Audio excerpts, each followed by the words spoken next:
Order! Order! You are an incorrigible delinquent at times. Behave yourself, man!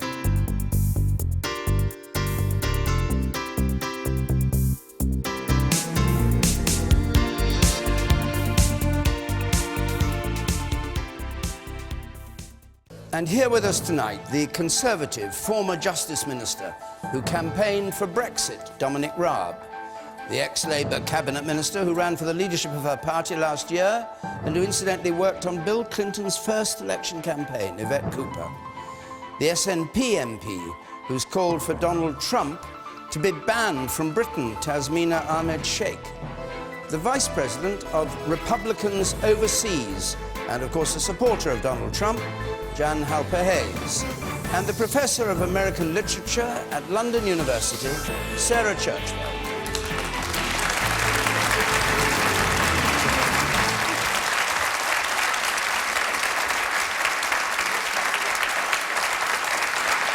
Thank you very much. Thank you very much. And just a reminder, of course, from home or wherever you're watching, you can join in this debate on Facebook. You can join it on Twitter. Polite only interventions, please. Or you can text us 83981. Right. And so our first question, which comes tonight from Jeff Banks. Why did America choose Trump? Why did America choose Trump? Simple question. Sarah Churchwell. It is a simple question, but it's not a simple answer. And I think that one of the problems that we've gotten ourselves into as a society is seeking simple answers for complex questions. I also think that we have a tendency to try to suggest that any big decision, any big political decision, or any big historical shift is caused by one single factor, or even one overwhelming single factor. There were all kinds of things that played into Trump's re-election, Trump's election. I can't believe I just said re-election. God, heaven forbid.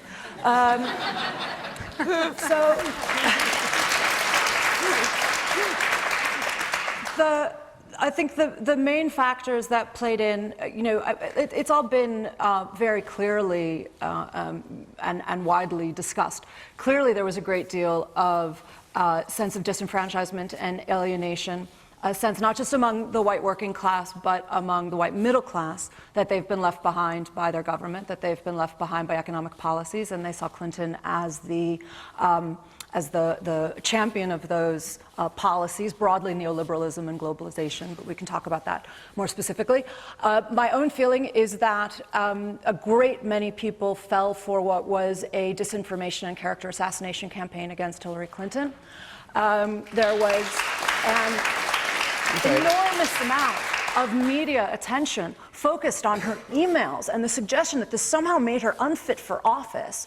And meanwhile, that Trump was being normalized, and all of the absolutely, not just outrageous, but illegal and unconstitutional and immoral things that he was proposing, like, for instance, that all Muslims should be banned from the United States, which is unconstitutional, that they should be put in a database, which is unconstitutional, and there's no databases in the Constitution, obviously, but is certainly immoral. Okay, I'm going to ask you to pause there, because we've got a program to go on. It could take a whole hour to answer just the question. Well, there are 4 other people sitting here waiting to have their say, and 150 people here. So Precisely. But were you surprised?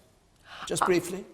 I was totally shocked in a way that I have never been about my country, and totally heartbroken. Jan Halper-Hayes. I cannot tell you how many times I have been asked, you're a country of 320 million people, and you gave us both of these most unfavorable, deplorable candidates.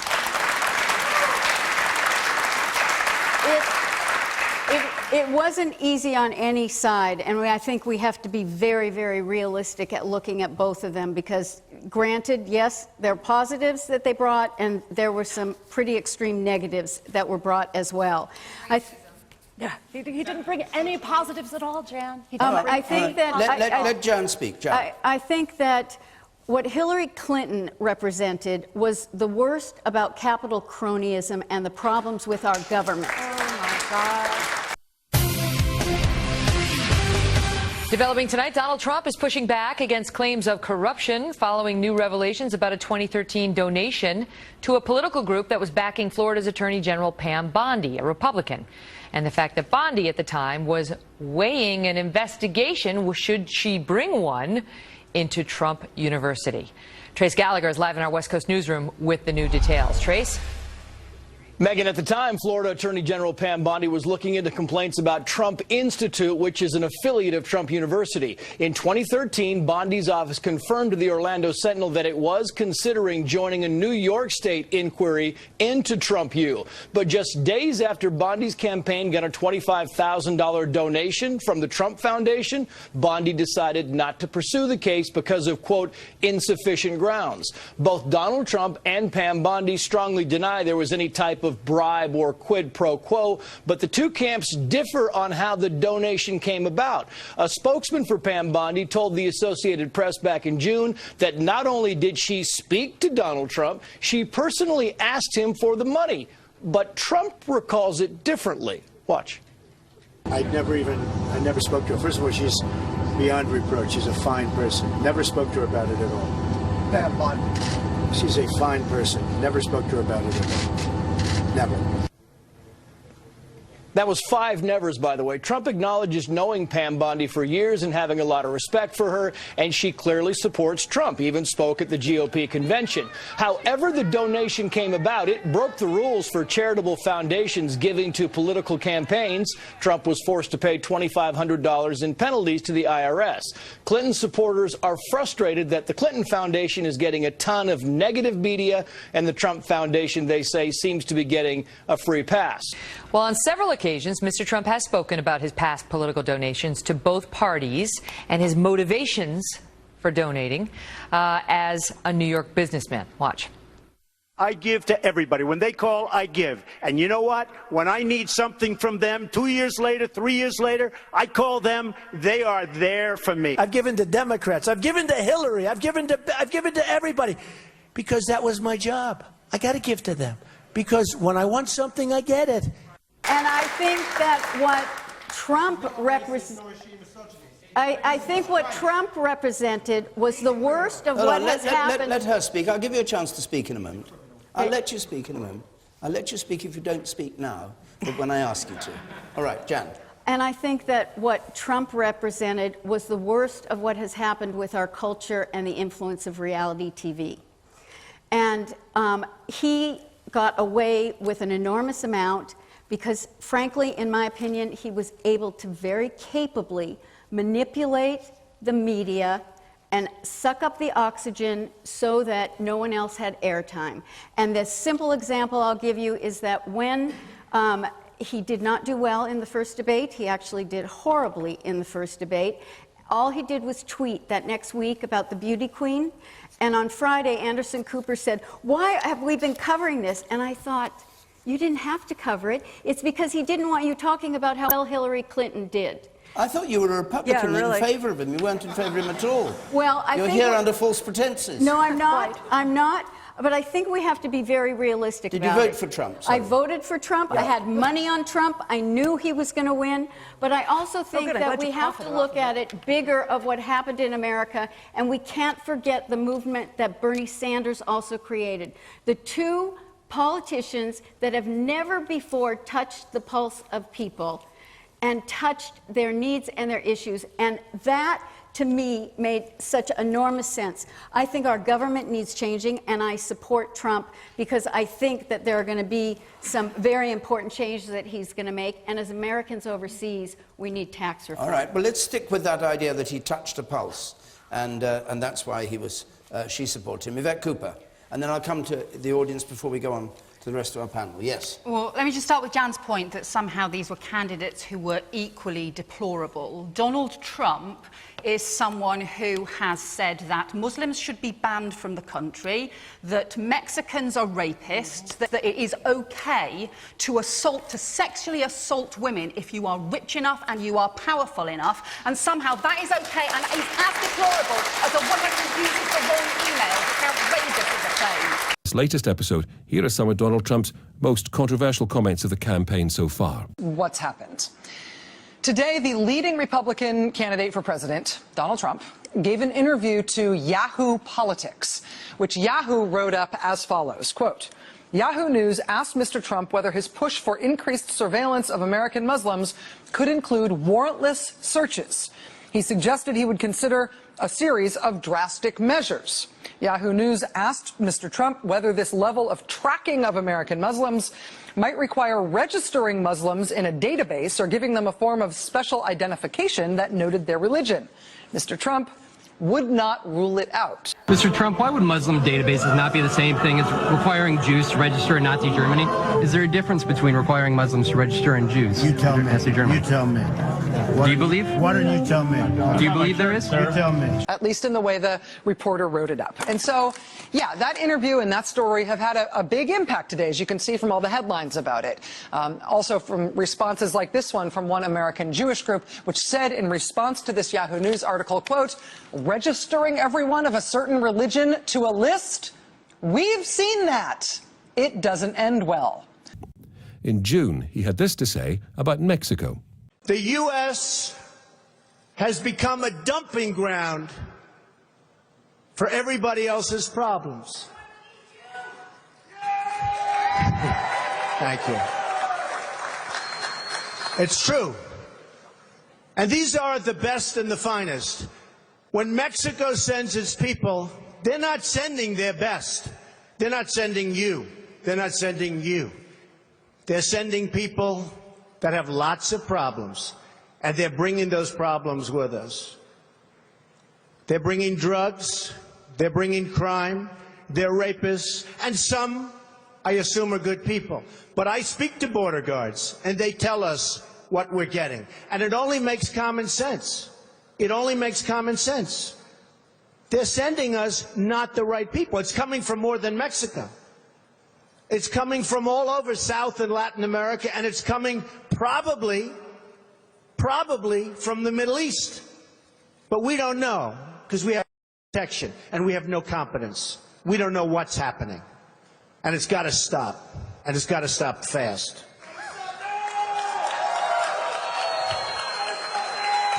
How to keep Mexicans out? I would build a great wall, and nobody builds walls better than me, believe me. And I'll build them very inexpensively.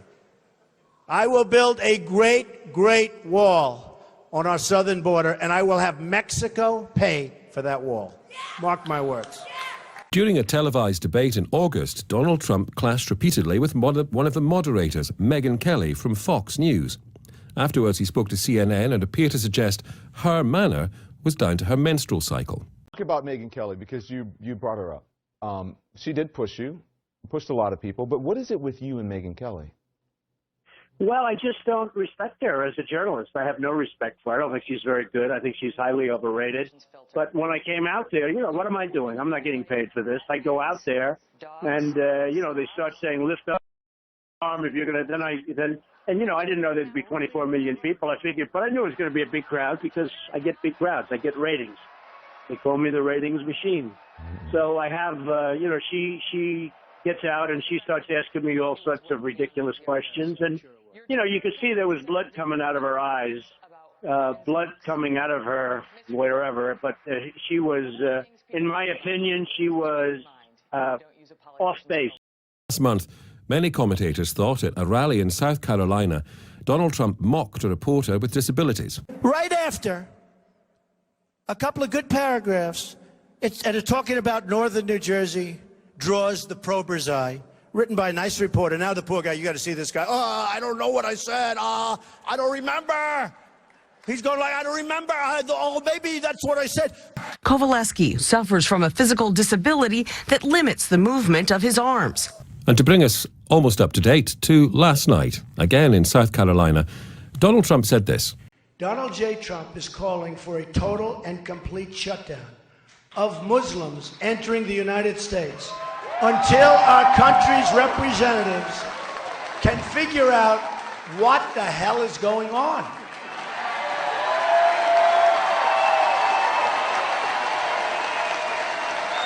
We have no choice. We have no choice.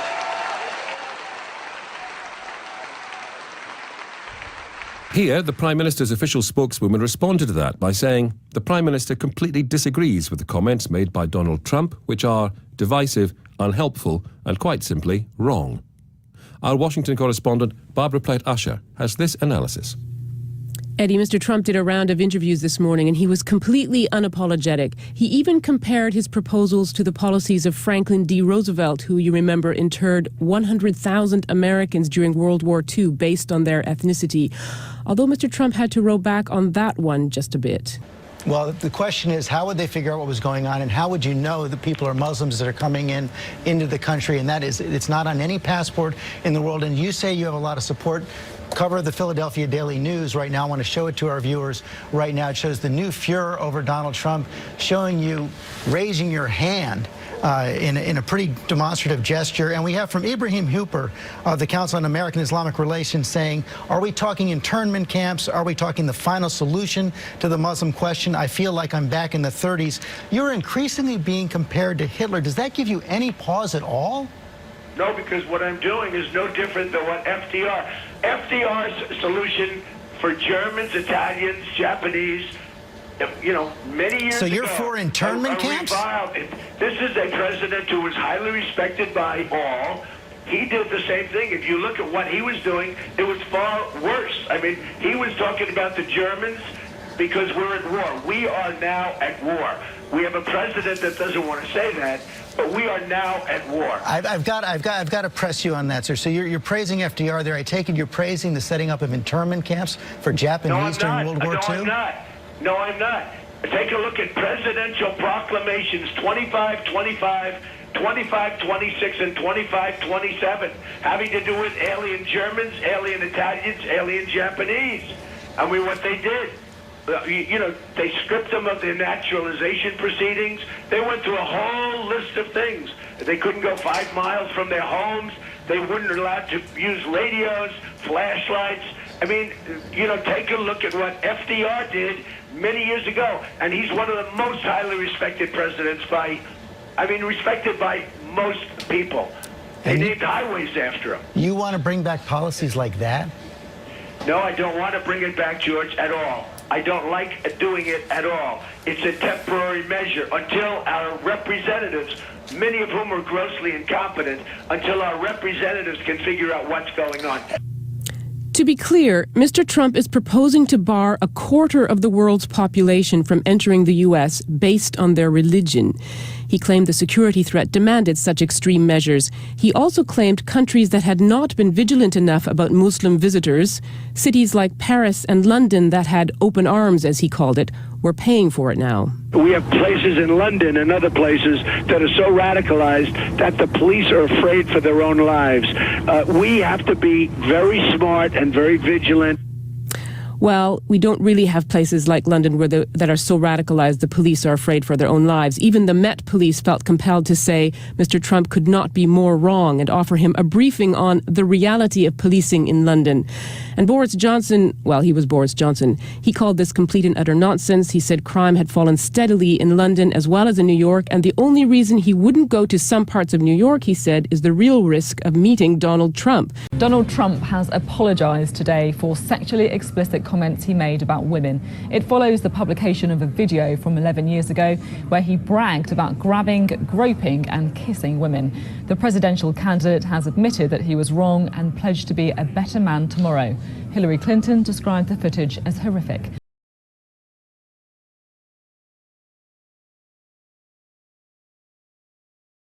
And she used to be great. She's still very beautiful. I moved on her, actually. She was down in Palm Beach. I moved on her, and I failed. I'll admit it. Whoa. I did try and fuck her. She was married. It's huge news there. No, Nancy. Yeah. No, this was marriages. And I moved on her very heavily. In fact, I took her out furniture shopping. She wanted to get some furniture. I said, I'll show you where they have some nice furniture. I took her out furniture. I moved on her like a bitch, but I couldn't get there. And she was married.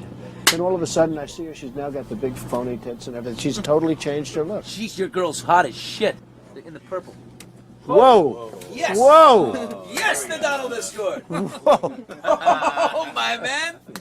Wait, you gotta look at me when you get out of your legs. Set this up. That is very Will you give me the thumbs Look up? at you. You are a piece. You gotta put the thumbs up. You gotta get the thumbs up. Can't be too happy. Else off first? Yeah, let me. It's very funny. You gotta give me Maybe it's a different one. Better not be the publicist. No, it's her. Yeah, that's her, with the gold. I better use some Tic Tacs just in case I start kissing her. You know, I'm automatically attracted to beautiful. I just start kissing them. It's like a magnet. You just kiss. I don't even wait. And when you're a star, they let you do it. You can do anything. Whatever you want. Grab them by the pussy. You can do anything. Look at those legs. All I can see is the legs. No, it looks good. Come on, shorty. Ooh, nice legs, huh? Oof, get out of the way, honey. Oh, it's good legs. Go ahead. It's always good if you don't fall out of the bus. Like Ford, Gerald Ford, remember? Down below. Pull the hand.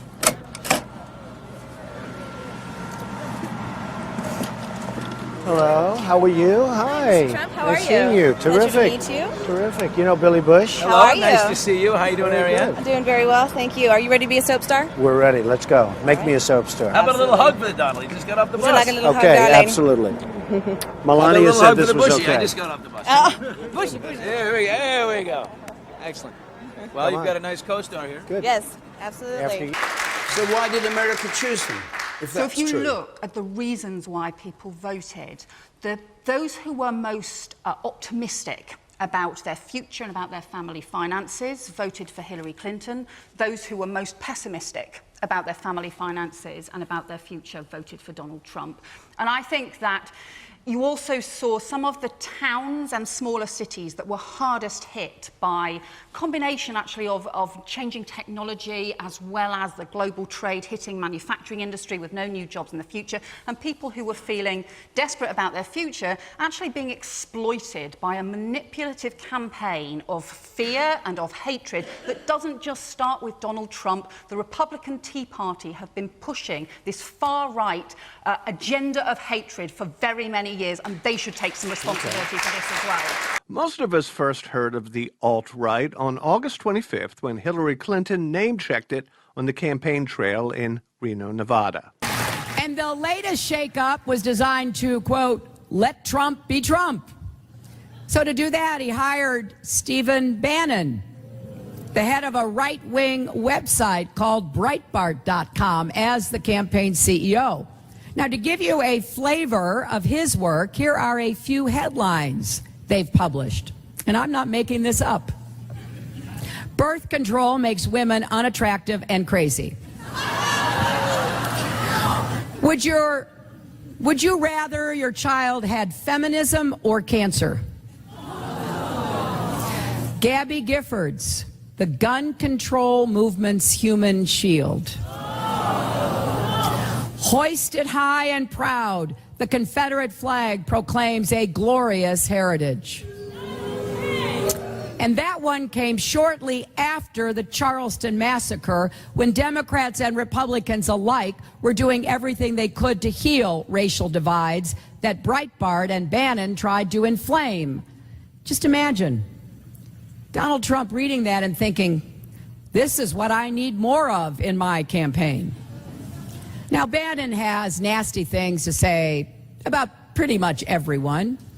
This spring, he railed against Speaker Paul Ryan for, quote, rubbing his social justice Catholicism in my nose every second.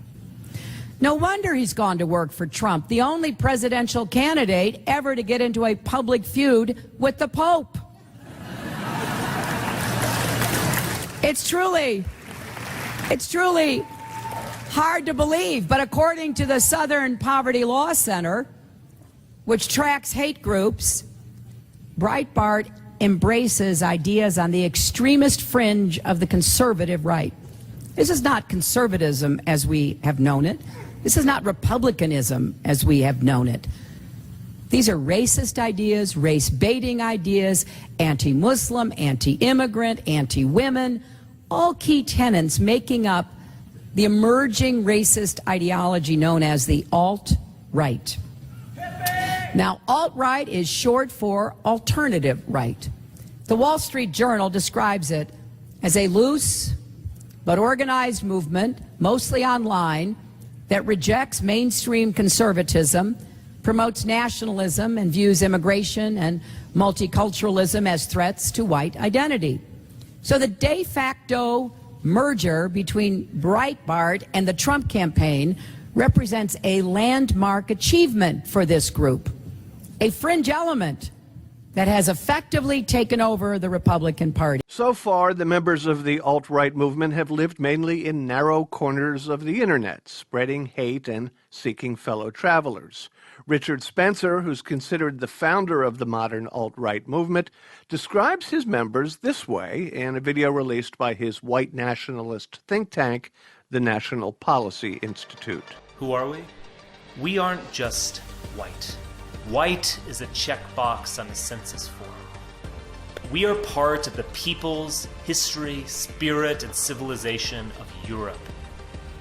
This legacy stands before us as a gift and as a challenge. For what our ancestors took for granted, we must discover, and we must renew. Until recently, such rhetoric was the province of people previously known as the lunatic fringe. But with so many of those cohorts lined up in support of Donald Trump and rebranded with the anodyne catch-all alt-right, the extremists have leaked into the mainstream. They even have a popular news and commentary site, Breitbart.com, flying their banner. With a sense of political legitimacy within their grasp, last week they held a Washington press conference and unveiled a new logo, which looks strikingly like two Klansmen in hoods. And so, given that the American electorate knew all the things that Trump had said, would you side with Hillary Clinton, that half of the people who voted for him were from a basket of deplorables? Is that what you're actually saying? No, I'm not. But they heard everything that you've described. Yeah, I think that people desperately wanted some change, and I think there was a sort of frustration that people have. And you've also got a lot of people who voted Republican because they always vote Republican. A lot of people who I think will have believed a lot of the promises that Donald Trump made. And we're in this really weird situation now where we're all of us hoping, actually, that it was a completely phony campaign. And we're hoping that he won't do or now stand for half the things that he promised to do, because actually if he did, that would be deeply destructive and divisive across America and also destructive across the world. But actually, what does that mean? That means an awful lot of people are going to be let down, and that's going to have bad consequences for politics as well. We'll come to the effect, but question I asked Sarah, were you surprised? Were you shocked when the result came in? Yes, had you anticipated it? No, I hadn't. But then, you know, having not been in America for the last 12 months, I had no reason to go by anything other than some of the polls or the reports. You sat there with spectacles on. Surely the baseline is that this was just a protest vote. People were fed up with the elitist Americans. They got rid of them. They got Trump in because he was the only alternative. It's like what happened increasingly, you know, with the Brexit vote. Same thing. It was just to get rid of, go against what the current status quo was. And to say, the young lady in the black, to say that Hillary isn't a criminal is ridiculous. She's already apologised for her emails. They weren't illegal. It was not illegal. Why apologise if she hasn't done anything wrong, though? Because she was getting pressured into it. There was nothing illegal. She did something wrong. Excuse me, sir. There's an 83-page report that was put out by the OEG about all of the Secretary of States and their email policies. It was a policy from the State Department. It was a rule. It was not a law. It was a guideline that neither she nor Powell followed. There is nothing illegal about it. All right. Hold on. Wait a minute. Yvette Cooper said that people will be hoping it was a phony campaign, i.e. he made promises and suggestions which he won't carry out as president. Do you hope for that? Or do you want him, you say people voted in protest, do you want him to do what he said he'd do? No, I mean, he build the wall in Mexico or not? He came up with ridiculous things. You can't build a wall across Mexico. It's not physically possible. The geography doesn't allow it. Right. He came up with stupid policies. I mean, he's got himself in there. He's either going to come out looking spotless, he's going to do an amazing job, or, which I think is going to happen, he's going to fall flat on his face in 2 years, and people are going to realise what a mistake they've made. Okay, let's hear from somebody who broadly supports Trump. Yes, sir. I've got one for Yvette. You said that Trump supporters were pessimistic. They were the people that were left behind through voting. They weren't the people that Hillary targeted. Just because Trump appealed to this forgotten, alienated voters, that doesn't make them deplorables or, as he said, pessimistic. What do you think of the Trump victory yourself? I'm actually quite glad that he won. Oh. I think that this anti-establishment movement is actually going to do great, because too much we've had the Bushes and the Clintons into the White House, and they've done nothing about it. They've done absolutely nothing while they were in power. OK, you, sir, with spectacles in the front here, and then I'll go to the man at the back there, yes. Yes, I've spent the last week campaigning for the Republicans in Florida, not for Trump, but on a congressional campaign, and I agree with what Jan Halper-Hayes has to say. There was a lot of support for Trump in Florida, and I think in the long run he will be a good president. There is time for him to show the world what he can do, and he needs time to settle in. He's not even in the White House yet. What do you say to all the things that Yvette described that he'd said that were on the record and Sarah said at the beginning? It's totally inexcusable. But what you've got to realise is that Donald Trump is effectively an entertainer. I do realise that, which is why he shouldn't be president. Well, Go on making your point. Can I just say, yes, Ronald Reagan was an actor who became president of the United States. He became governor of the state of California first. He was an experienced politician. Exactly. He made a gradual transition and proved himself. And what America needs now is a businessman to... Yeah. All right, let's okay. No, you go on. You have your say. I'm not going to win on this argument at all. No, because just carry on with it. America needs a businessman to get over bringing the country back together. All right, Dominic Raab. America needs a businessman to bring the country back together. Well, look, in a sense, this is kind of an academic argument at this stage, and Which bit of it is academic? Well, let me explain. Why they chose Trump? Well, the fact is, I'm not an American commentator. I'm a British politician. I was shocked at the things he said, and I was surprised about the outcome, and I'm concerned. I share some of the concerns people have got. But at the end of the day, the American people have decided, and the day after, I feel as a British politician, OK, I can see all the challenges, but we've got to try and make this work. And I can't see the point. I mean, look, I didn't like what he said about women, I didn't like what he said about Muslims, I didn't like what he said about Mexicans. But I can't see the point, the American people having decided, throwing up my hands in the air and saying, you know, there's, reliving the election. So what we've got to do is strengthen the bonds that unite our peoples around trade, around security, around intelligence, around defence. I think that we're a close friend of America. I think close friends give candid advice. That's the way you influence. That's the way you have some bearing on what's going on. I also think, for example, his attitude towards NATO and Russia, I don't agree with that. I think that's a real problem. But we've got to both try and exert some influence on him as an ally in relation to that, but also even coming outside of the EU, that's a good example where actually we should be doing more to strengthen our ties and our support for our European friends, allies and neighbours. Is there anything you agree with him on? Well, do you know what? I watched two of the debates and I was quite surprised by the nature of them because there was so much mudslinging. But he did talk about things like public education. He did talk about things like renovating the inner cities. And so I don't think, and of course, in relation to the UK, he spoke very favourably. And whereas Obama said we'd be at the back of the queue for a trade deal, he's made very clear he'd be really well placed to sign a trade deal. And that's good for Britain. So look, I'm not saying there aren't issues here. I totally understand the shock and the concerns. But if you're a responsible government, you've got to try and make it work. Okay. Britain's Foreign Secretary Boris Johnson has cast diplomacy aside, telling Europe to snap out of the doom and gloom that has followed the billionaire's victory.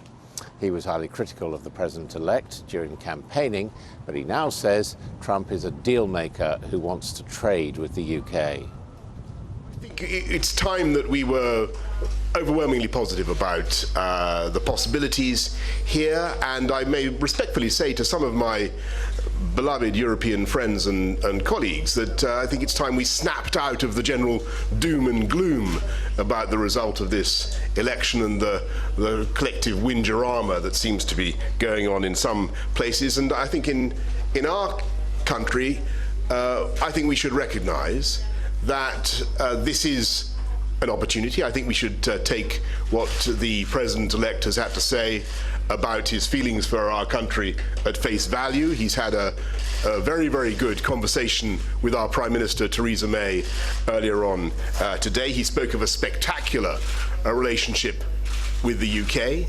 He is, after all, a deal maker.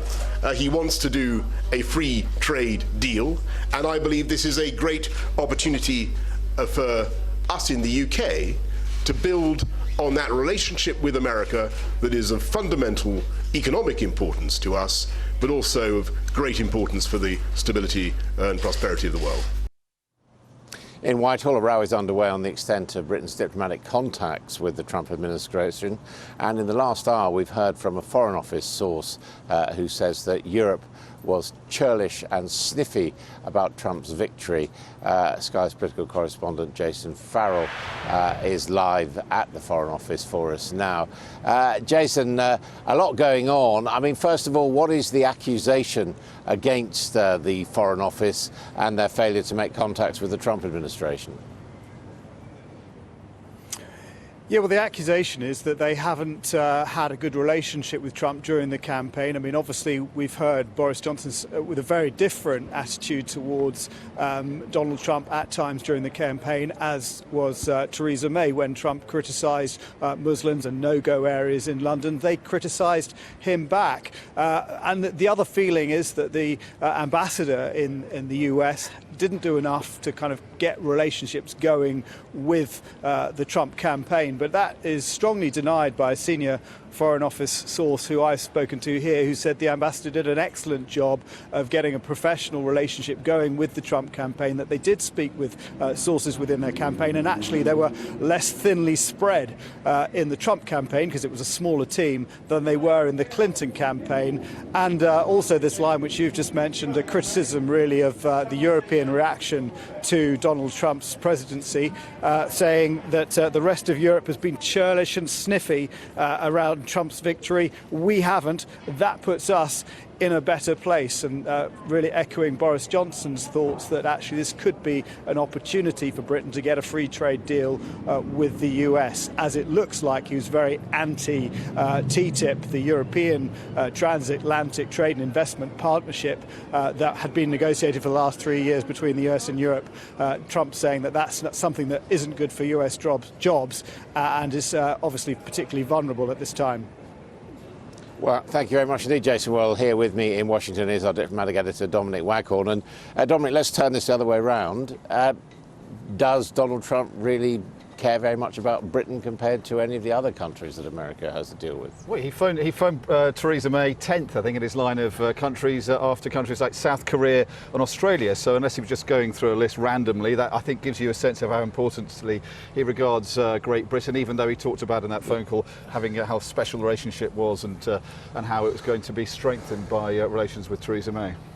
So is the Foreign Office to blame, do you think? Is it their fault, or is it just the way he sees the world? Well, I know from veteran diplomats who were in touch with their former colleagues in the Foreign Office, there was a lot of frustration. They were trying to contact the Trump campaign, but it's very hard to work out how they should call and be in contact with. I think it's rather overstating the importance of being in touch with a campaigning candidate before he actually gets elected on either side, and particularly with Donald Trump, because I'm not sure he's entirely clear what his foreign policy is going to be, and therefore how useful would it have been to be in touch with his campaign officials, who may well not end up being this administration. I mean, the reality is, during the campaign, the British politician we saw him with was Nigel Farage. Yes, who has been talked about in the papers as some kind of sort of ad hoc go-between in the absence of any official policy in terms of what to do with the administration. I think what we've got to bear in mind with Donald Trump is that on the one hand, he was sounding like he wanted to sort of rerun the Reagan administration. He wants to remain engaged with the world. He wants to strengthen NATO, be tough, identify American interests and protect them.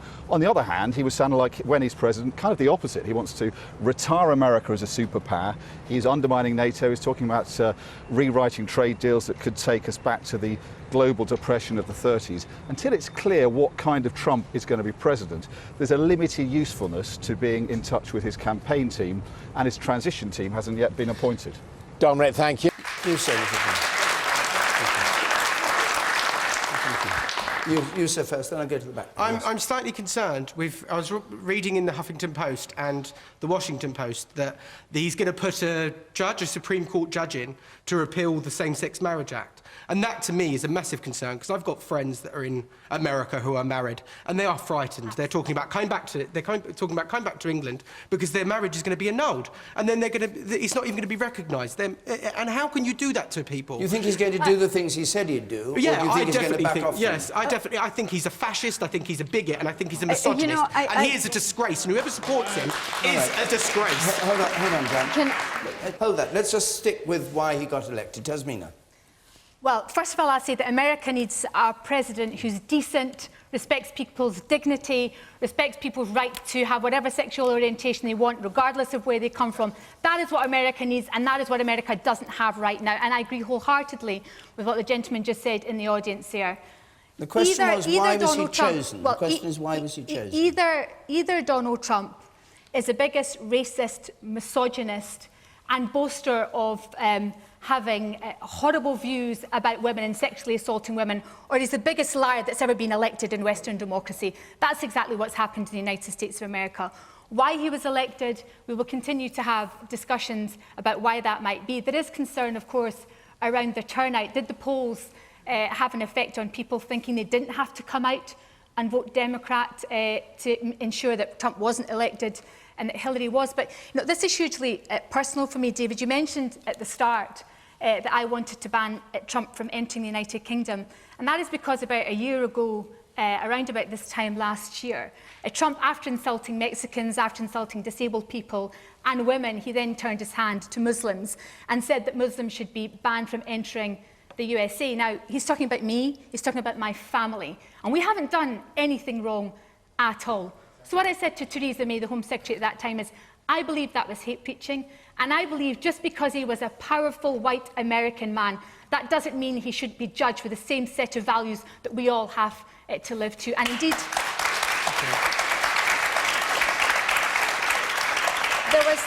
there was a petition, there was a debate, and over 500,000 people signed that.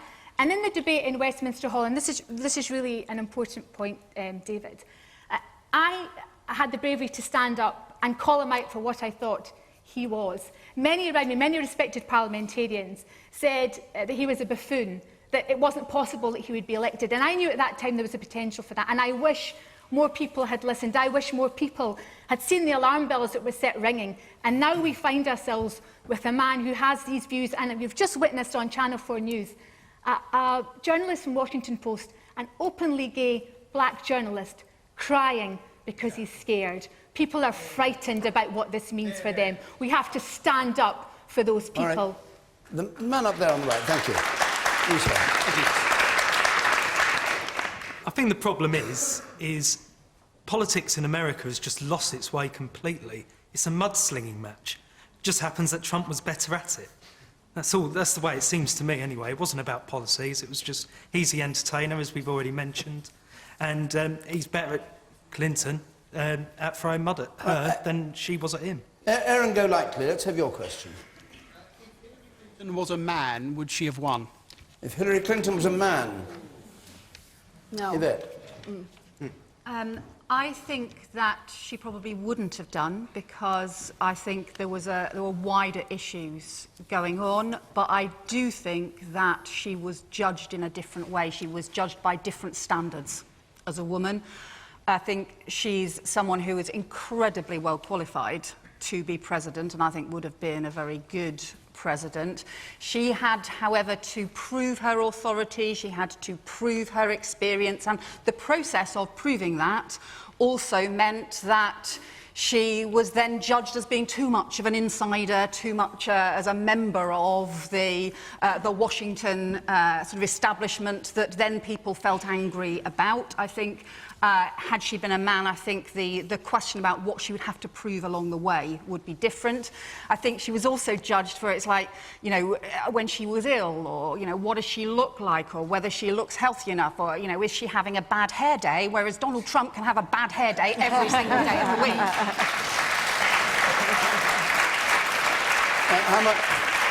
How much was being a Clinton a disadvantage? I think at a time when clearly people wanted change and they wanted big changes, and there's a sense of frustration that no government over very many years has solved the problem of whole communities that have lost their manufacturing jobs and had no new jobs in their place. There's been a real imbalance. Investment in the cities, but not in the towns and the smaller cities. Those big problems have not been solved by anybody. So yeah, actually being a Clinton, being part of that and so on over many years, I think did work against her, but she was also the target of so much misogynist abuse over a very, very long period of time. And the idea that we would say the woman who endured all of that misogynist abuse and kept on standing, kept on fighting, should somehow take the blame because the man who was targeting that misogynist abuse at her has won, I don't think she should take the blame for that. Jen, what's your view? I'd like to come back to a couple of things. So why did Trump win, and why did I start off by explaining how the American population looked at their choices? It was not easy.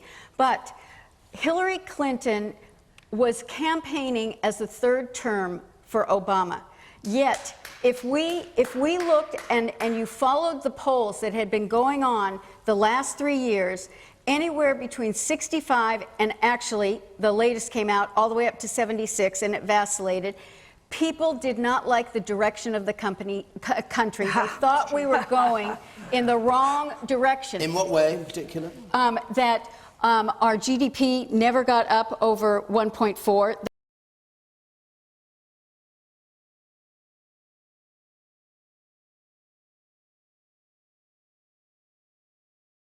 That a third, we're a country of 320 million, a third of our population is unemployed.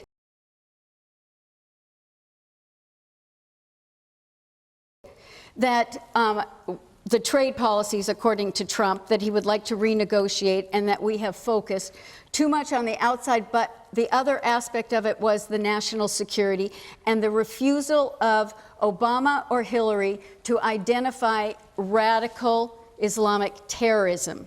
Okay. And You did say a third of the country is unemployed? Yes. Yep. Is that the About statistic? 80. That's not right. What you answer? Well, so, I mean, at the moment, Obama has the highest approval ratings of any president since Reagan. But the reason for that is because they hate the two candidates, and Americans love heroes. Okay. And his approval rating, because he's so nice, but they're not happy with his job. Well, that doesn't make any sense. They are giving him approval ratings, not because they're not saying they want to be his best friend. They're giving him approval ratings in his job. The fact is that whether, I think Yvette is absolutely right, that to say that Hillary wouldn't have been given a free pass if she were a man, no, because she is part of, she has held up policies that people object to. But at the end of the day, she was absolutely, she was bludgeoned. She was absolutely taken apart by a campaign that was mostly misogynistic for 20 years, coming at her, saying that she wasn't qualified, saying that that all of the slurs and all of the abuse that we don't have to rehash. And then what happens is she comes after a president who Donald Trump got into politics, as it were, in order to undermine the legitimacy of Obama's presidency by pretending that he believed that he wasn't born in America. I should have answered, actually, the first gentleman's question much more simply. There is a simple answer, which is that Trump lied. That's the answer to the question of how he got, David.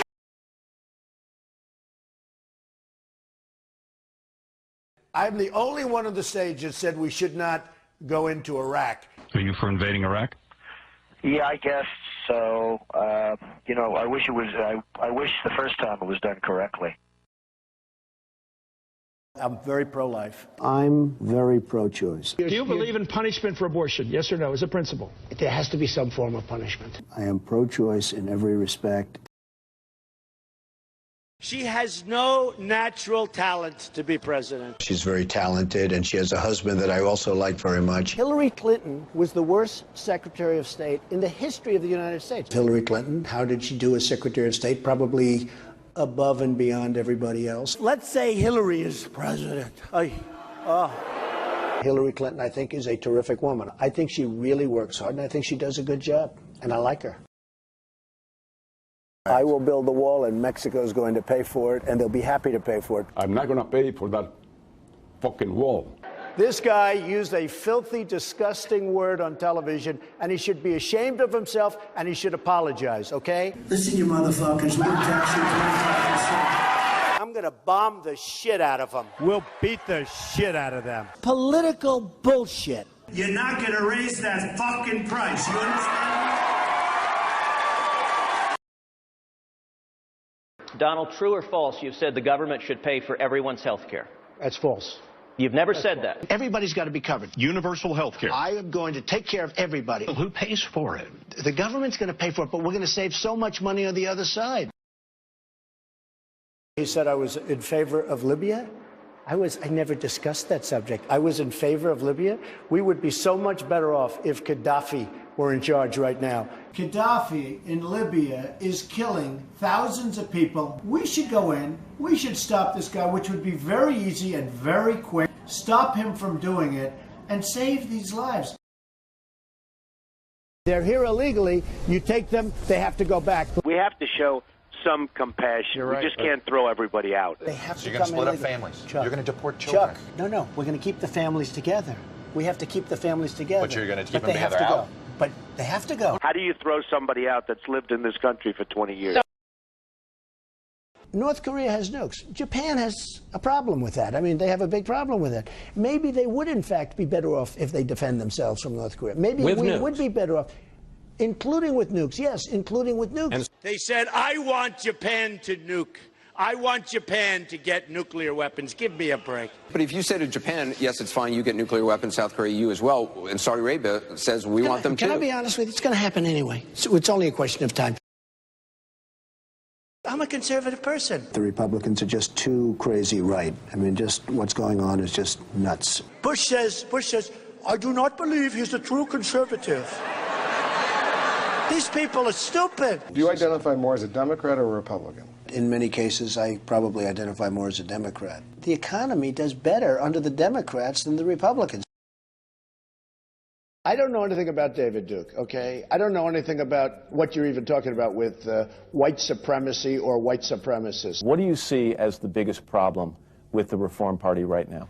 Well, you've got David Duke just joined, a bigot, a racist, a problem. I mean, this is not exactly the people you want in your party. Wages too high. We're not going to be able to compete against the world. I hate to say it, but we have to leave it the way it is. I don't know how people make it on $7.25 an hour. I would like to see an increase of some magnitude. Do you believe voters have a right to see your tax returns before they make a final decision? I don't think they do. If I decide to run for office, I'll produce my tax returns, absolutely. There have been many presidents that have not shown their tax returns. Actually, every single nominee since 1976 has released their tax but before returns. 1976... Nobody was worse to women or abused women more than Bill Clinton. Look at the trouble Bill Clinton got into with something that was totally unimportant. She's married to a man who got impeached. They tried to impeach him, which was nonsense. He was impeached for lying. Honesty. Carter once said, I'll never lie to you. Would you say that, the American people? I would never lie. When I'm president, I'm a different person. I can do anything. I can be the most politically correct person that you've ever seen. I can be the most politically correct person in the world. And I can be the opposite. The president has to be a great leader, and you have to lead by example. I could stand in the middle of Fifth Avenue and shoot somebody, and I wouldn't lose any voters, okay? Like to punch him in the face. I'd look her right in that fat, ugly face of hers. Blood coming out of her, wherever. He's a war hero because he was captured. I like people that weren't captured, okay? I don't know what I said. This guy will say anything. As far as the truth goes, we've got people in positions of power who I know for a fact are liars. Liars. I don't believe any one of them, not one. I believe Donald. Can I just make one comment? Well, all right, briefly, All right, Jen, and then but Sarah, your comment of the approval rating is exactly why people did not understand the polls. The fact of the matter was the question was not whether they said, do you approve of Obama, and they like Obama. But when the question was put to them, do you think the country is going in the right direction, 76% of Americans from independent Republican and Democrat said, no, we don't. Okay. Can I just finish? Hang on, I'll come back to you. The man up there at the back. We'll hear from more members of our audience. You're so hypocritical. I cannot believe that a Republican can sit there and comment about Obama's presidency when it's actually the legislature that has blocked everything he's tried to do. Thank you. The plain fact of the matter is the Republicans control both houses of Parliament, I'll call them because I'm British, and you've actually blocked all the good things that he wanted to do, and now Hillary Clinton is actually getting the blame for supporting Obama's policies, when in fact what's happened is that your party, have destroyed everything he wanted to do. All right. We certainly don't support another attempt at a stimulus program when we've got the situation that we do. If the president's serious about working with us, let's get down to business. Let's stop the politics. Over the last 2 years since President Obama has taken office, the federal government has added 200,000 new federal jobs. If some of those jobs are lost in this, so be it. Let's get down to business. Let's stop the politics. Our top political priority over the next 2 years should be to deny President Obama a second term. Now that the president has forced the Republicans to agree in principle on the student loan fix, we will no doubt have a few weeks of inter-party wrangling over exactly how to pay for it. We now know when the congressional Republicans decided to oppose and obstruct every single thing that President Obama has tried to do. It was in a secret meeting that occurred the day President Obama was inaugurated. Robert Draper's new book, Do Not Ask What Good We Do, inside the U.S. House of Representatives, details a meeting that took place on Inauguration Day among leaders of the Republican Party, including Eric Cantor and Paul Ryan, and the disgraced former Republican Speaker of the House, Newt Gingrich, along with Republican Communications Advisor Frank Luntz, who organized the event. According to Robert Draper's book, after 4 hours, everyone agreed on the path forward for the Republican Party. Show united and unyielding opposition to the president's economic policies, win the spear point of the House in 2010, jab Obama relentlessly in 2011, win the White House and the Senate in 2012. You will remember this day, Newt Gingrich proclaimed to the others as they said goodbye. You'll remember this as the day the seeds of 2012 were sown. In an interview with Rolling Stone magazine released today, President Obama sounds like a man who has not yet read that passage of Robert Draper's book. In the interview, the president says, "Frankly, I know that there are good, decent Republicans on Capitol Hill who in a different environment would welcome the capacity to work with me, but right now in an atmosphere in which folks like Rush Limbaugh and Grover Norquist are defining what it means to be a true conservative, they are lying low. My hope is that after this next election, they'll feel a little more liberated to go out and say, let's redirect the Republican Party back to those traditions in which a Dwight Eisenhower can build an interstate highway system." Well, let's say this. You talk about what he had in Congress. Every step of the way, Congress has blocked this jobs bill, blocked even serious talks about the deficits. In fact, let's go to a book that Mr. Draper wrote about the night of the inauguration. There was a meeting at a hotel near the inaugural ball, about a mile away, in which that night there was a group of Republicans, you among them, that was committed to the defeat of President Obama. This is before any of this. He writes about that night, the plan was to show a united and unyielding opposition to the president's economic policies, begin attacking vulnerable Democrats on the airways, win the spear point of the House in 2010, jab Obama relentlessly in 2011, win the White House and the Senate. And Draper writes that you told the group, you, Newt Gingrich, you will remember this day. You will remember this day the seeds of 2012 were sown. Now, you've called the president and Democrats divisive. You said he hasn't done anything. If there was a commitment from day one, before he ever took a seat behind the desk of the Oval Office, that everyone was going to obstruct him, then what he's done has been almost unbelievable against those kind of odds, Speaker Gingrich. Well, look, I mean, there's three different things in this, Al. Or Reverend Sharpton. If we're going to be on formal names, I'm happy to be Newt, but Reverend Sharpton. The first is it was an important meeting, and I was glad and honored to be part of it. I'm glad you admit you had it, but go ahead. And look, it's obvious. I mean, don't you think that in 2001, when George W. Bush was being inaugurated, a group of Democrats got together and said, how do we get the White House? And in 2005, they got together and said, how do we get the White House? In fact, but there's a qualitative difference in how do we get the White House, and that we are committed tonight to block everything he does, that we are going to be relentless and really care nothing about the fact that he was inheriting the worst economy since the Depression by a member of your party. Look, I said at the time that if he had stuck with, there were three speeches President Obama gave that were truly historic and an enormous opportunity for him. The Manassas speech the last weekend before the election, the Grant Park speech election night, and his inaugural, which I said to Callisto when we left because we were at the Capitol for the inaugural.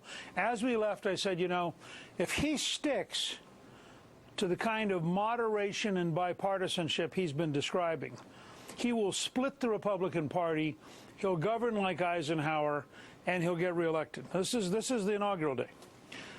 The reason we were able to unify the party is he basically cut a deal with Harry Reid, the Democratic Senate Majority Leader, and Speaker Nancy Pelosi, and they rammed through an $800 billion stimulus package with no Republican really being involved. And in fact, no elected official even read the bill before it was voted on in the House. And I think that was the decisive mistake of the presidency, because he was choosing. That night, you were quoted as saying, this begins the seeds of 2012. We're going to block them. Mitch McConnell, the Senate Minority Leader, said his one commitment was to stop the re-election of this president. If you were so blown away by those three speeches, you certainly had sobered up by the time you got to that meeting that night. Look, and he had just done the inaugural address. Look, I thought, and I still think in retrospect, he had an opportunity to outmaneuver us by being deliberately bipartisan and deliberately open. You know, this happens with Bill Clinton. Bill Clinton is faced with a choice after I become Speaker, as you pointed out at the beginning of the show. Bill Clinton's faced the choice of working with us in welfare reform, working with us on balancing the budget, or fighting us every inch of the way. And he says, you know, if I work with them, I will be in the middle. I'll be seen as reasonable. I'll get reelected. Now, you could make an argument that he helped reelect the House Republicans by working with us, but he also helped reelect himself. And you always have, a president always has a choice. This president could have chosen to be more open, more bipartisan. He wouldn't have gotten as much done. I mean, from a standpoint of a hardline liberal, you'd never get Obamacare through if he had cooperated with Republicans. You'd never get the stimulus through if he'd cooperated with Republicans. So he took a gamble. The gamble was to drive through enormous change, and that he is a historic president, whether he gets reelected or not. The scale of what he achieved on his terms was very large. He dramatically expanded government. He dramatically broke through on health care. We'll find out in a week or two if the Supreme Court reverses it. We're getting off the point. The point is, Speaker Gingrich, that this president reached out more than you can remember to the chagrin of many of us that supported him. and John Boehner would make a deal, would make an agreement, go back to his caucus, have to come back and rescind. I mean, how can you sit and say that he should have reached out? He reached out so that he had his own party angered with him. You couldn't reach out any more than he reached out. Oh, sure the difference is that you didn't have anyone on the other side reaching back. Dominic Raab, let me pick you up on this question that Aaron made, whether Hillary Clinton was a man, would she have won? The truth is... In the light of what he said, incidentally. The truth is, I don't know, it's a hypothetical question. But answer hypothetical questions what politicians do all the time.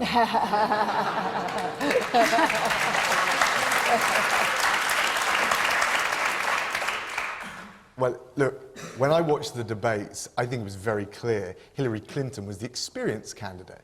I'm not sure that it was her fitness for office, the rational capability of doing the job, which lost it for her. But again, I'm very wary about being an American commentator. What I saw there, and I think the contrast between her and Bill is interesting, but I don't think it's about gender, is the fact that Bill was incredibly charismatic. He understood human nature in a way that I think people felt Hillary didn't. And when I watched those debates, I didn't really get either the vision or the retail message. I got all the mudslinging from both of them, and I thought some of the stuff from Donald Trump was offensive and pretty wacky, but I didn't really get a countervailing positive narrative from her, and I say that as a neutral observer. So I'm not sure. Look, gender may be part of it. I don't know. It's, you know, I'm not a psychologist, and I can only tell you what I saw. But it was much more to do with the failure on the Democratic side and on Hillary's side to come up with a positive message that appealed to the people that Donald Trump called the forgotten. You're not a psychologist, but Jan's a psychologist, because she said of Trump in August that he was psychologically unbalanced. I did. I very much did. I was very concerned. You still voted for him. I did, but okay, here's the first thing, is that I gave Donald Trump the presidential temperament assessment that was used with 41 other presidents. And what was bothering me in the media was that they were confusing temperament, which we're all born with, doesn't change, and personality, which is made up by our social environment, our emotional life, and our values. When he could not embrace his win, and he was really just behaving off the wall, and actually I said he's shooting himself in the foot, and it's with an automatic rifle, and someone needs to take it out of his hand. Right. Okay. And so I was concerned about what was this element that was making him psychologically unbalanced at the time. All right. And you still voted for him. Yeah, well, exactly. Because... All right, but... No, okay, rhetorical point. Tasmina. Let's just tell it as it is. Gender has a huge part to play in politics. If there was any kind of gender equality, we would have more women in politics. If there was any kind of gender equality, she would have been able to break that ultimate glass ceiling. Now, no matter what anyone thinks of the campaign, and unfortunately, it was so much about personal insults as opposed to policy. I think that's a great travesty of the campaign. Whilst I respect the will of the American people who voted for Donald Trump, we have to respect the campaign that Hillary fought in a backdrop of misogyny, in a collage that Donald Trump had created that was demeaning women throughout the campaign, from the commentators whom he gave interviews to people in the public, to Hillary herself. And remember, when she was ill, she just fell faint for that one moment. She had pneumonia. Absolutely. She was unwell, and it was like she was unfit to be President of the United States of America. It's a nonsense. We have to face up to the fact that there are real gender issues in politics, and we absolutely do look at women with a different set of characteristics that has to be dealt with. I want to stick with the debate about the future with Trump as president. Just to say, before I go on any further, that we are going to be in Stirling next week and in South London the week after that. If you can possibly come to take part in the debate, that's the way to do it. There on the screen. I'll give the details in full later on, but there's the email address and the phone number. Stirling and South London. Let's just take another aspect of this. Andrew Dinnis, please. Thank you. Will President Trump be a good thing for the United Kingdom? Well, let's see it. Look at the effect on the UK. What will the effect on the UK be of Trump's presidency? Dominic Raab, you take this one first. Well, look, I think we have to wait and see what happens. The thing about him, I guess, that hopefully will take some of the rough edges off is he's a deal maker and he's a pragmatist. I mean, he was pretty ideology light. Now, I think there are going to be difficult problems for us. I mentioned NATO and the attitude towards Russia. I think the whole task of building coalitions of the willing feels like it is going to be pretty much a steep uphill battle, but there are going to be countervailing benefits. For example, the trade deal. He's said very clearly he feels very positive about Britain. He says he'd treat us fantastically. Now look, let's wait and see what he does, not just what he says, but I think that's an area which could be hugely positive for Britain if we had a free trade deal with the US. And supposing he adopts a protectionist policy for the United States as a whole, with implications for the world's economy, will it still be all right for the UK? Well, no, and look, Britain has said, this Prime Minister has said, we want to be a global leader in free trade. So, of course, that's something where we're going to encourage them to think very clear-headed about what the consequences will be for America, but also for the world. But the fact is that amidst all of that rhetoric, he still said he wants to do a deal with Britain. So the question was about Britain's narrower interest, but I agree. There are much more, there are wider economic issues for the world, huge uncertainty, and that's true on the economic front and the security front. Equally, we've got to hope, through allies, talking candidly and talking sense to him, through the people he puts around him, there are good people close to him, which will be very interesting to see about his team, people like Giuliani, people like Paul Ryan, and the checks and balances in the American system. We've got to hope that through all of these checks and balances, domestic and international, we take some of those rough edges off. So I'm not going to throw my hands up in the air, I'm going to try and make it work. And I think that's the responsible attitude of any ally of the US, Britain, and in Europe and more generally. And Sarah, do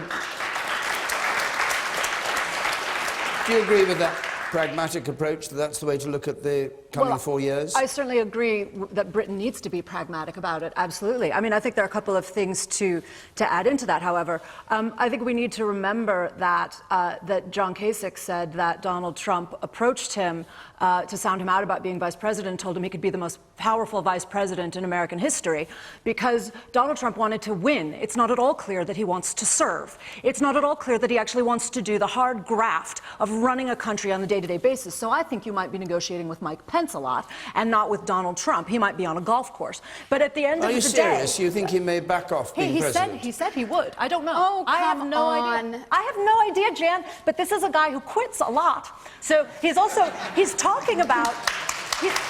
There was a report in the New York Times that Donald Trump Jr.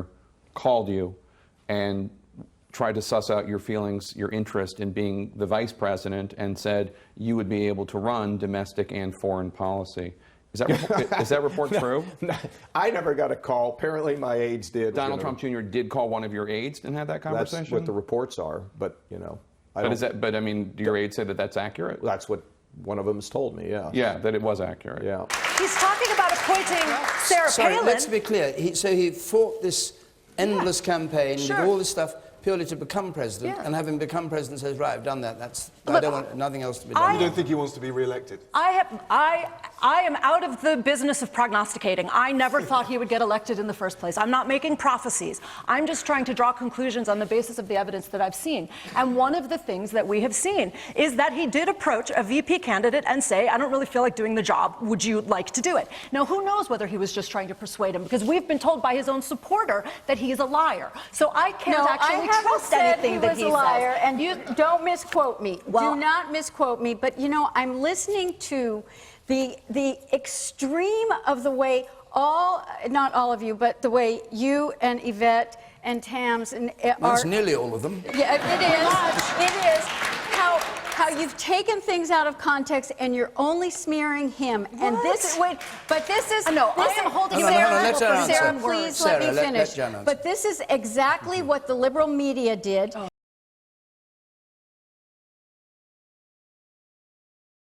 In my opinion, he was able to very capably manipulate the media and suck up the oxygen so that no one else had airtime. Look, do you want to understand why Trump won? It's because some of the things were taken out of context. It is because Hillary played the woman's card and the women did not like that. They did not go along with that because they felt Obama had already cracked the glass ceiling, and they didn't like when she played victim. But, well, you know, the thing is that Trump got 53% of the women's vote. All right? So a lot of women were able to overlook things. Now, I just want to go back to... Sorry, is that all women or is that white women? White women. You didn't say white women. Sorry, Right, okay. white women. 44% of all women. 53% of white women. But 94% of black women voted for Clinton. And 8% of the blacks voted. Let me come to you, Tasmania. Yes. Yeah, I was going to make the same point. A lot of people have been referring to countries being businesses, and you even accidentally said company. And for me, economy is really important. Yes, it's at the heart of everything we do, but at the heart of that, there is no economy without the people. And without the people, we don't have anything. And I don't want to see a country run as a business that I think is going to become more and more isolated, because I think Trump's in it for self-reason. And going forward, that's just going to make the country more and more isolated. Clinton might have represented a lot of problems with the political institution, but doesn't Trump represent all the problems that are facing the whole world around the 1% and the business leaders that are not paying tax, are not doing all the things that they should be doing to contribute to those economies in a positive way that bring the benefits to the people more generally? Yvette, what do you make of it, Yvette?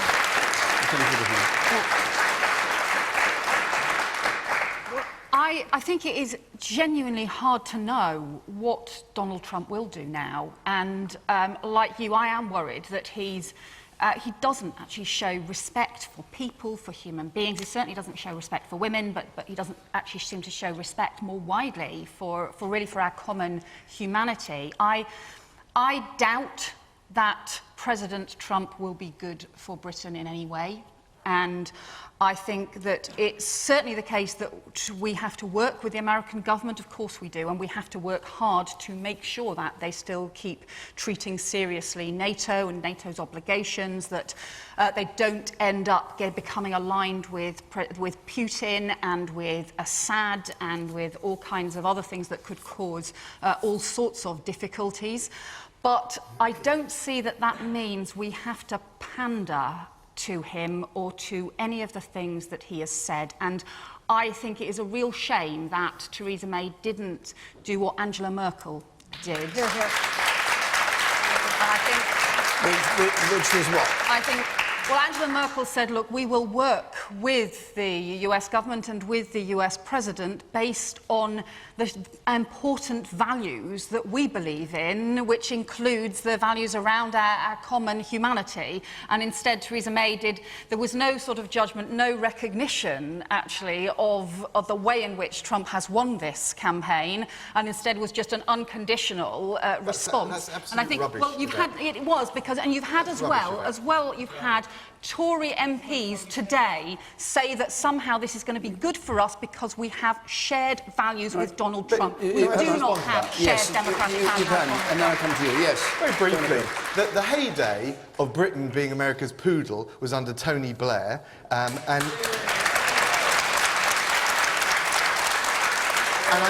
I think of that, if you would fairly look at the statement Theresa May made and the record of the conversation, she made it very clear that he would need to, and she would work with him in terms of reaching out and building broader global coalitions. But the point is, there's no point in firing out press releases just to make a political point and a day's headlines. The fact is, we're about the serious business of working with him and working with America, because that's the way you exert positive influence, and the Labour Party knows nothing about it, as Tony Blair proved time and time again.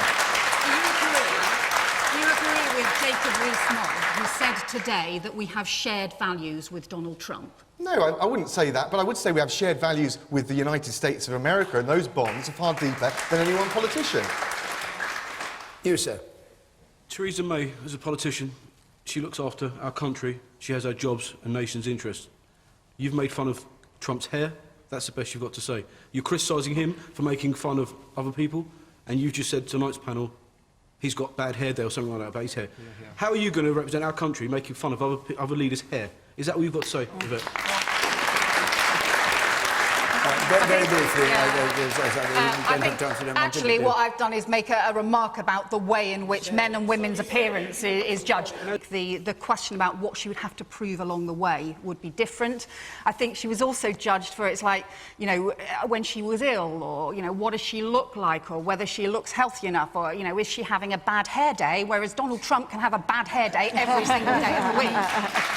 What I've also done is make a whole series of points about the important things that Donald Trump has said that I strongly disagree with. To be honest, I think that most people across Britain agree with this. Okay, hold on. If you speak at the same time, we went to you. Just say, go on, you can have one more go. You said it, and like Trump does, tomorrow in the press it will say British politician, politician in waiting to be in the next government, hopefully not, is saying that making fun of our president's hair. They elected him. He was a misogynist. I mean, he may be that. He may be that. He may be that. He is those things. He may be that. He may be that. But making fun of his hair is very trivial. And shouldn't be. The point here is that nobody judges Donald Trump on his hair, and they do judge Hillary Clinton based on her hair. And actually they did. But the real point is about his values. We should not get into pandering to things that Donald Trump has said about women, that Donald Trump has said about race, about all sorts of things, just because he won. We've got to work with the democratically elected US president. We've got to work with him in Britain's interest, but not just pander to the things that he said. On the edge there, you.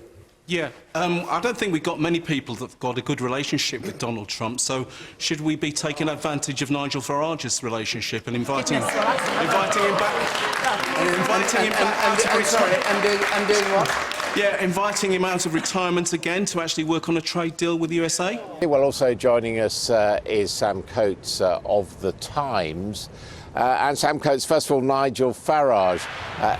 He has met Trump in the past, been to his rallies. He's coming here, but we've not had confirmation from the Trump team that he's actually going to get a meeting with the president-elect, have we? I spoke to some of Nigel Farage's allies not long ago, and they just don't know. I think, to be honest, things have been a little bit chaotic this week on the Trump side, probably on the Farage side as well. It was, after all, a slightly unpredictable victory, but there is no getting away from the symbolism that the one Brit who is going to be there, possibly in line for a meeting with Donald Trump, is Nigel Farage. And that's a testament to the fact that not only did Farage go out there quite early on, but Nigel Farage was also standing there during Donald Trump's really his most difficult period of his campaign. He was there during the period when all the allegations about his previous relations with women were playing continually on the news media. And Nigel Farage went out night after night on Fox News primarily to bat for Donald Trump at a point where even, frankly, quite a lot of the Republican Party were starting to retire. And it's quite hard to imagine that that doesn't bring with it some kind of relationship dividend that Nigel Farage will do everything he can to capitalise on. Of course, Nigel Farage also recently made some rather off-colour public remarks about how he'd be happy to be the responsible adult to ensure nothing went on when Mrs May does meet Mr Trump.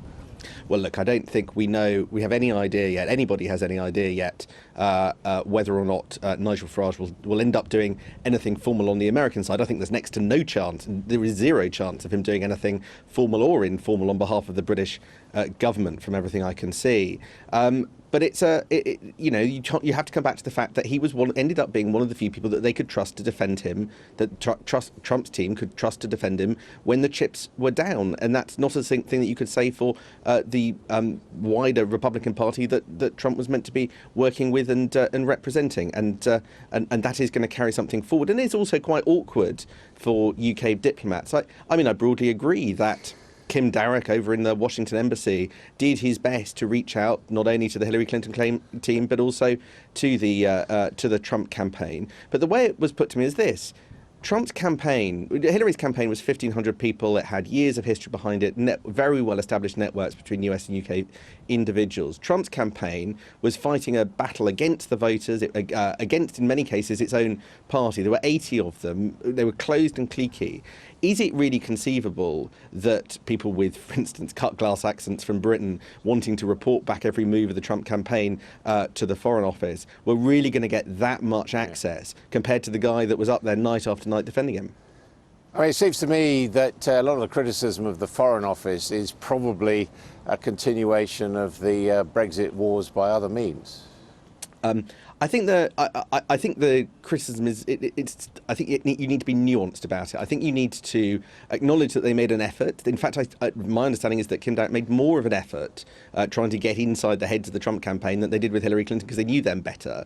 But the problem is that job was just harder. I don't think it helped that I think if push came to shove, Darroch would have said in the final analysis he thought that Hillary Clinton would win, but I don't think that substantially changes the position of the British government in the immediate aftermath of the vote. It's just an incredibly difficult thing now that the British government has got to do. And I think there are two massive areas in which they've got to quickly gather as much intelligence as possible to find out how to react in months ahead. The first one of those is NATO and exactly how Trump is going to approach that absolutely key transatlantic alliance and whether or not he cuts it loose or just demands the rest of Europe and other NATO countries pay more. And the other is quite what's going to happen with Britain and EU and UK trade, another big uncertainty, and whether or not in the way that Trump deals with the rest of Europe, and that story is developing as we speak, there are either immediate opportunities or longer-term problems for the way that Britain and Europe and Britain and the US and therefore Britain and Europe deal with one another.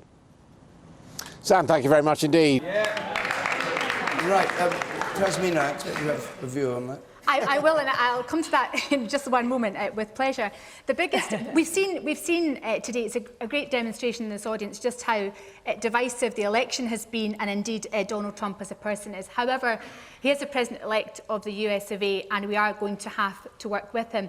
The biggest issue, though, in the question about can Britain work with him... If you're going to work with him, you're going to allow him into Britain after all, are you? Well, the office, of course you can't ban the office of the President of the United States from the United Kingdom.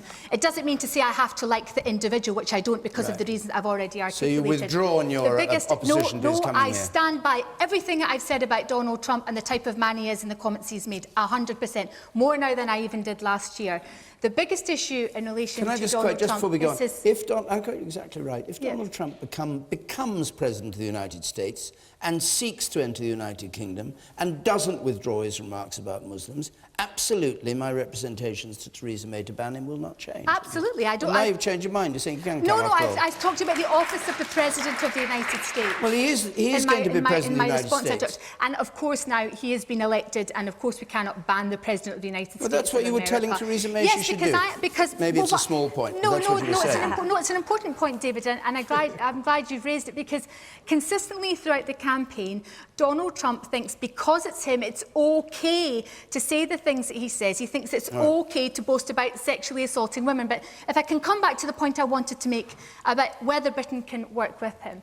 The issue with him, he's inconsistent and unpredictable in everything that he says. And the idea that the American people are waiting... I just want to finish my point.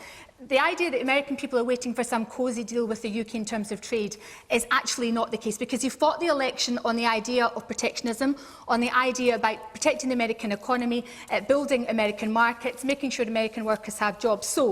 And at the same time, he's been perfectly clear that he wants to kill TPP, he wants to come out of NAFTA. So where does the UK stand on trade at a time in the UK's political history where they need to be able to negotiate trade deals?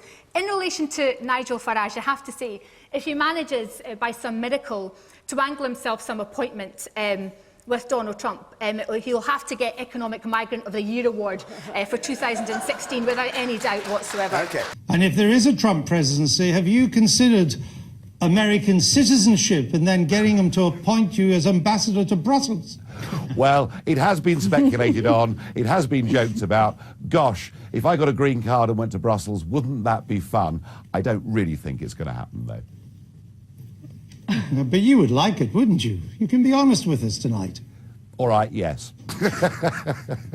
I tell you what, though, I'm going to go on. I'm going to go on in a moment to one other point. I'll come to you in the Jersey. Can we go back to trade? The question was about trade, and Scotland have got no problem with Donald Trump about bringing money in. We all need, the world needs money. But looking at the last president of the American.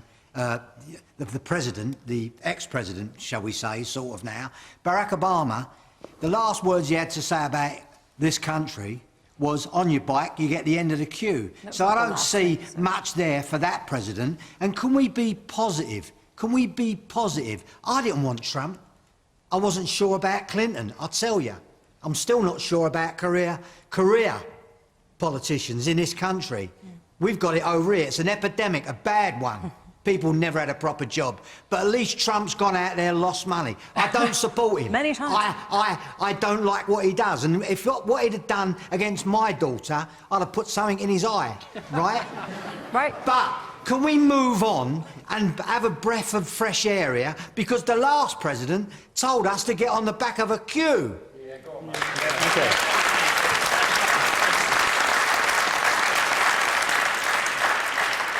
The woman at the back in white there, in the very back row.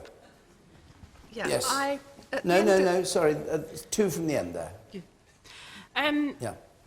Going back to the question of would Trump be any good for the UK, given his public attitude towards Hillary Clinton and his public attitude towards women, do you really think that he's going to come into negotiations with a country who has a female prime minister and look at her inequality? I don't think so.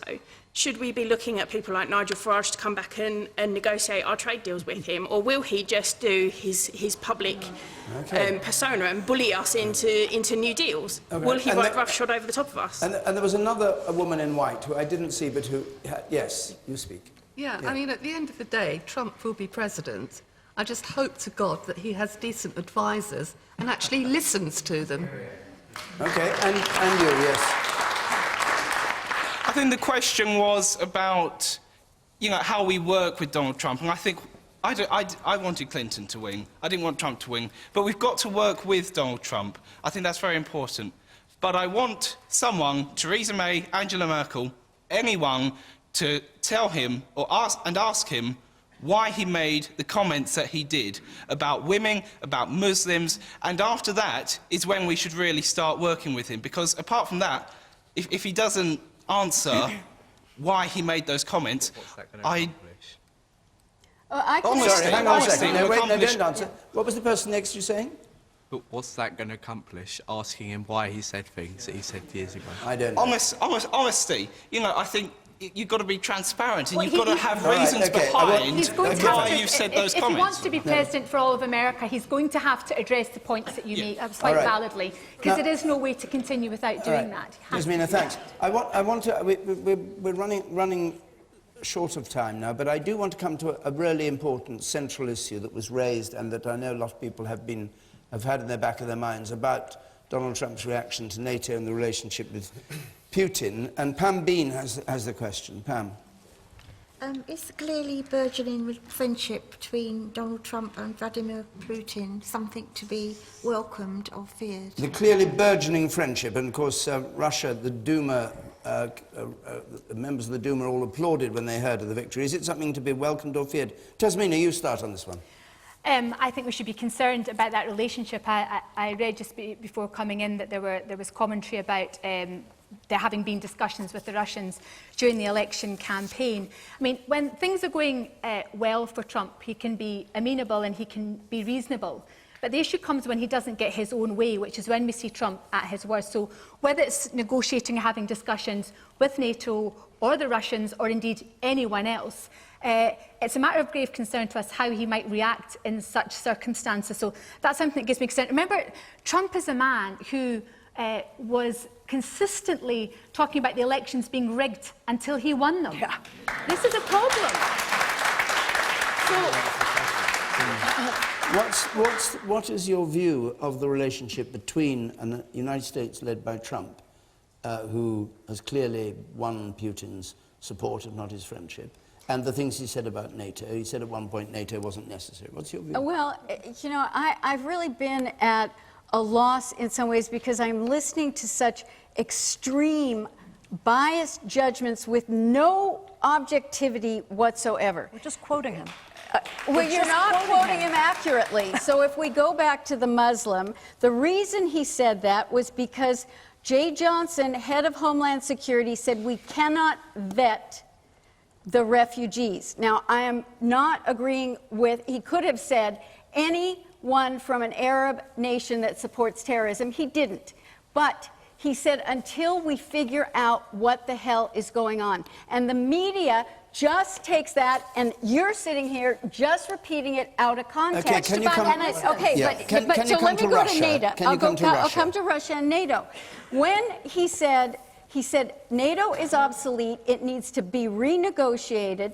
Donald Rumsfeld came out and said that he had been saying that. He doesn't want to get rid of NATO. He is also upset that he feels that America is carrying too much of the financial burden and feels that it needs to be split more evenly with the other countries. And so, again, to do this black and white, either or extreme, you're only hurting yourself if you just won't be able to even see any of the possible positive things that he is going to bring to the UK. And Russia being a really big asset to the United States, what's he getting at? What does he want to do that Obama hasn't done? What he is getting at is that, in his view, Hillary and Obama do not have a good relationship with Putin. He really feels that unless we open the door and start talking and finding a way that we can work with him, and that's all he's saying. He's not talking about best friend. He's saying, let's open the door and figure out if we can have common ground. You know what? Dominic Raab. First thing, just before we came on, I saw the BBC reporting that Alex Salmond had been saying, actually, he was rather positive about the view and the approach that Trump was going to take to Putin. So, you know, I'm not sure the SNP line is particularly clear. My view is that actually Russia That is absolutely class coming from a Tory, but anyway, I'll let you finish. Well, that's not what's being reported by the BBC. Look, I think Russia does pose a threat to NATO, and in particular the Baltic and the Central and Eastern European countries. I am concerned about America's commitment to NATO, given some of the things that have been said. I also, by the way, and this picks up on the point you made, is that Donald Trump is right. We may not like it, but he is right to say that the European countries should spend more on their defence spending, and they should step up to the plate and not just free ride in America. So, listen, the practical point is we need to stand by our European allies now more than ever. We need to exert the influence we can on Donald Trump and his administration. And the truth is, actually, if he is pragmatic about it, and if he listens to the influence of the advisors and his allies, it's possible to see some form of geopolitical good cop, bad cop that actually could yield greater dividends with Russia. That's the best we've got. We've got to try and make it work. Do you think he has firm views about what he wants to do on the global stage, on the political stage, or do you think it's just... I think he's got gut instincts more than a world vision. All right. You, sir, over there. If you look at both Syria and Ukraine, Barack Obama's been weak, and it's encouraged Russia and Putin to do what he has done. And I think that we need a strong president who can act on behalf of America, be strong, and tell Putin what to do. And I think in that sense, Putin perhaps will become less of the aggressor because he'll be worried about the circumstances. Sarah Churchwell, do you... I find it remarkable that people believe that a bully is strong. Everything that I know about bullies is that they are weak. This is a man who, as Hillary Clinton pointed out, could be baited into going crazy on Twitter at 3 o'clock in the morning. This is a man who, in the final week of the campaign, had to have his Twitter account taken away from him by his advisors because he couldn't be trusted with it, and yet we're being told that he can be trusted to negotiate with Putin. Putin is going to run rings around this guy. He has no idea what he's doing. He is grossly unqualified.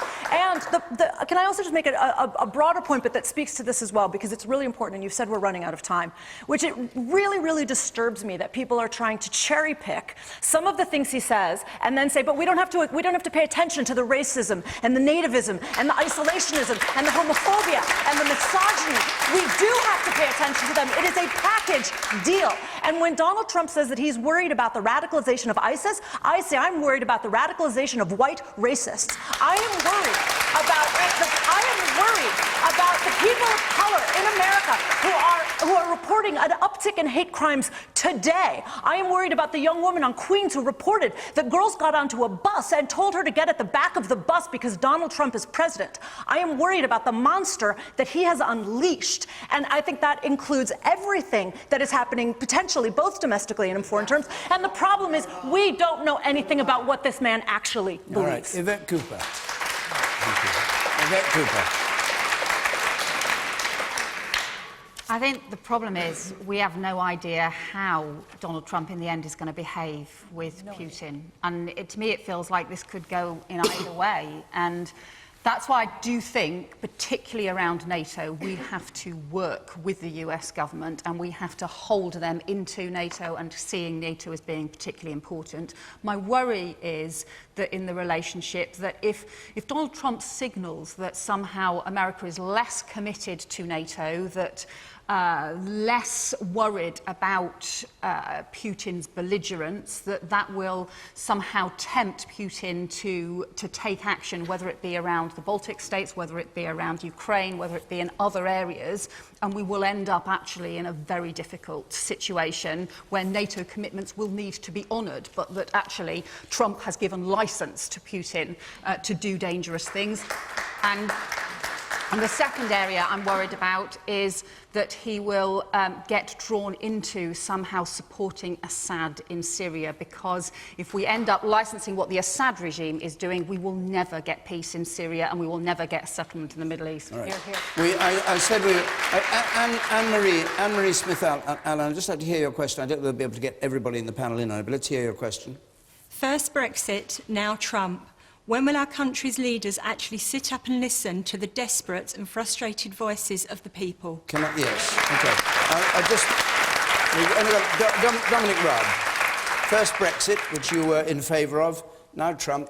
Desperate and frustrated voices. When will you start listening? Well, we're going to deliver on Brexit because we put it to the British people, and there are views on both sides of this, but actually that is something we're going to deliver. This government is going to deliver on Brexit, so that's one illustration. I don't accept this rather superficial parallel between Trump and Brexit.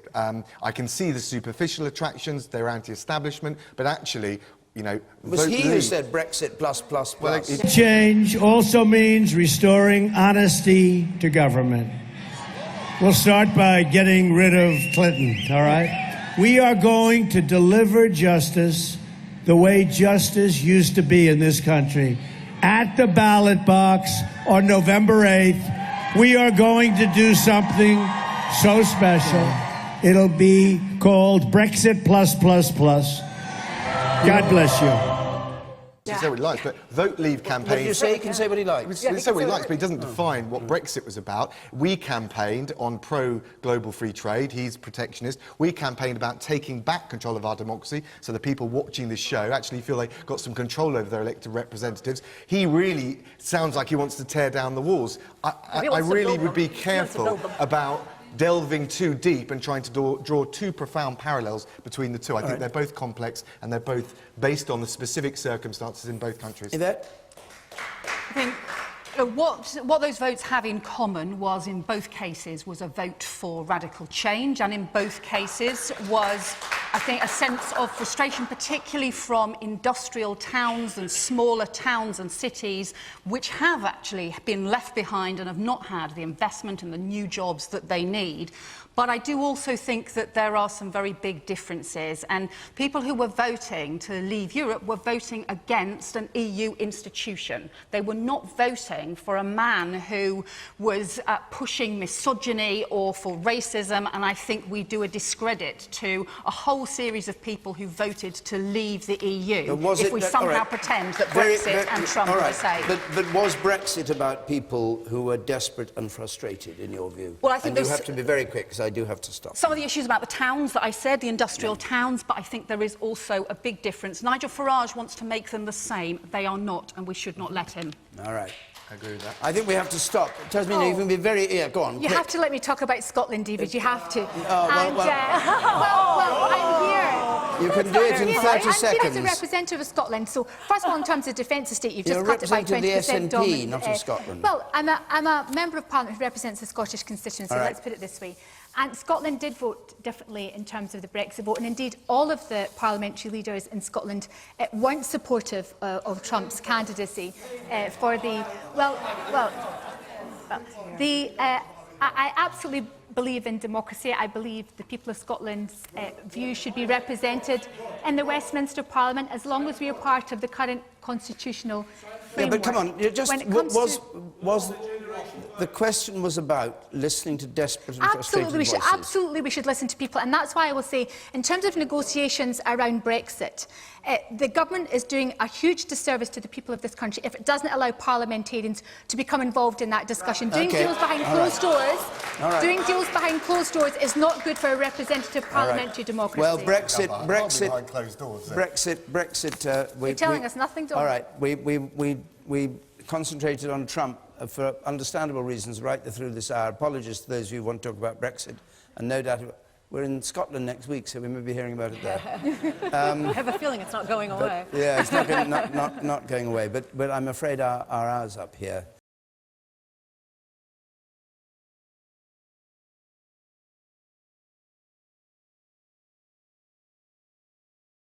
No, I think if you're the host of a morning show or a Sunday show, look at George Stephanopoulos. I've been on his show before, and I think he tried to hold Bush accountable for inaccuracies, lies about millions or thousands cheering on 9/11. But what should George have done? I would argue he should have just continued to really hold Trump accountable. Hold him accountable. Say that you're lying because, by the way, that might lead to good ratings. But as you well know, Trump might not come back to ABC, so that hurts the ratings. But, you know, we're sitting at CNN. It's part of a huge corporation, Time Warner. Time Warner, Comcast, they have business in Washington. So I think often that the system itself leads to a politeness which I don't think in these times we can afford. Well, you say that about CNN. I have sat here and said Trump's not telling the truth about 9/11. I don't mean just to single I hear out, what but you're it is saying. a big media Let me see if we can cue up in the control room a clip from this morning. This is from Meet the Press this morning. Like you were mentioning, Stephanopoulos was interviewing Trump this time last week. This morning it was Chuck Todd. And if we can, let's take a look at how how Chuck Todd handled Trump. I've had hundreds of people call in and tweet in on Twitter saying that they saw it and I was 100% right.